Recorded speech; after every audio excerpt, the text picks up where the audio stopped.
This video clip has been brought to you by IT in Canada, Canada's only integrated social media news network.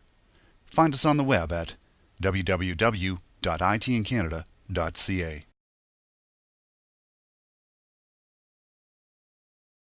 Where do you send people as a manager to get the soft skill part of this portfolio? I don't think there's any, one place that you send to get these things. Some of it is there's no academy of soft skills that you can just send people to. There's clearly IBM has some strong training programs ourselves internal.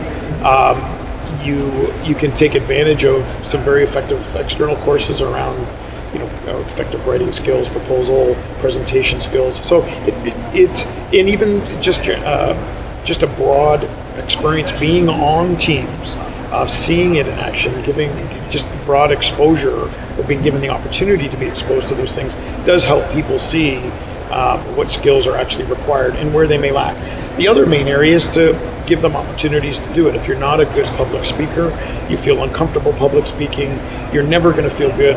You're never going to feel comfortable until you do it. You can go on all the training you want, but until you actually get up and have to do it, you're never going to be good at it. So it really is a combination of practical real-life experience combined with go get the basic skills through a course. So IT teams coming to a Toastmasters near you?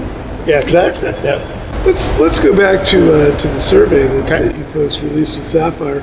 According to the survey, companies are particularly interested in hiring full-time permanent IT workers. And as you pointed out, contractors will also play an important role. If companies want full-time permanent workers, does that suggest that they're wary of contractors in some way? No, I don't think so. I think contractors, and I think the work that we do with Sapphire, contractors play a very important role and a very specific role for a client. It provides that variable workforce that they need when they're doing these projects.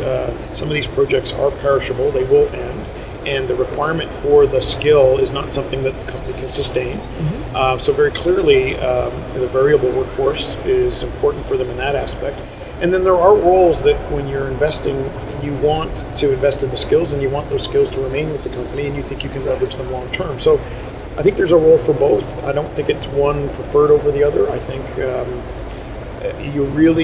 it really comes back again to the balance of what are they trying to look for. And I don't think you can be solely one or the other. I think what we saw during the recession is that people started to rely almost exclusively on contract resources because that was the only way to manage the variability in their budgets. But as the growth in the companies is now being more solidified, they will make that decision to invest in skills and retain them. So this comes down to that macro shift then towards IT being the fabric of organizations, and your investment in staff is actually part of your investment in the assets to keep the company. Yeah, people are an asset, absolutely, and the skills they have are very much an asset, and you have to have enough of your own assets to be successful. If you rely wholly on free agents in a sports analogy, you're not going to be able to be that long-term sustainable team. You have to invest in your own skills and you have to be able to retain them. Well, we all root against the Yankees, so that's good to hear. It's good. But again, when you take a look at the Yankees, they have one of the most successful farm systems in Major League Baseball, and the only reason they can do it is because they invest in their own skills. If you're a Canadian SMB, though, and you consider the skills of knowledge workers to be an important asset, and it's also true that knowledge workers tend to stay where they have a chance to learn and be challenged and grow, is it possible for the mass of Canadian SMBs to create the kind of learning and growing environment that will retain these essential skills on staff over the long term? I think so. I think I grew up in the business selling to the SMB or general business space, and came across some phenomenal companies with long-term employees. And I think what many of them would say is they were given an opportunity to accelerate and take on more responsibility faster, and that they had broader responsibility. So when you're in a large organization, you may be siloed into a very narrow tower very quickly.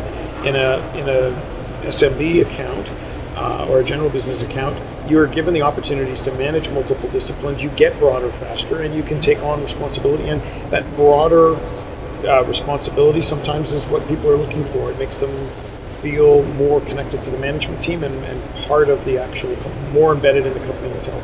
So one of the important retention strategies for an SMB then would be to make a merit of the fact that there are people get an opportunity to do multiple things and get exposed to multiple and make it feel like they're a real part of managing the business. It's their business and they're a big part of it. I think that is something that for the people that I know that have been in general business for a long time and prefer to work in that environment, it's that level of accountability that they have, the responsibilities that they're given, and they really feel part of the ownership team or the management team that and they're much more tightly integrated into the rest of the business because it is such a small management team that they really do feel much more part of it. So they have opportunities to get broader responsibilities, but they need that SME. They are the SME for the company. So they are that team model that you discussed, broad and the deep.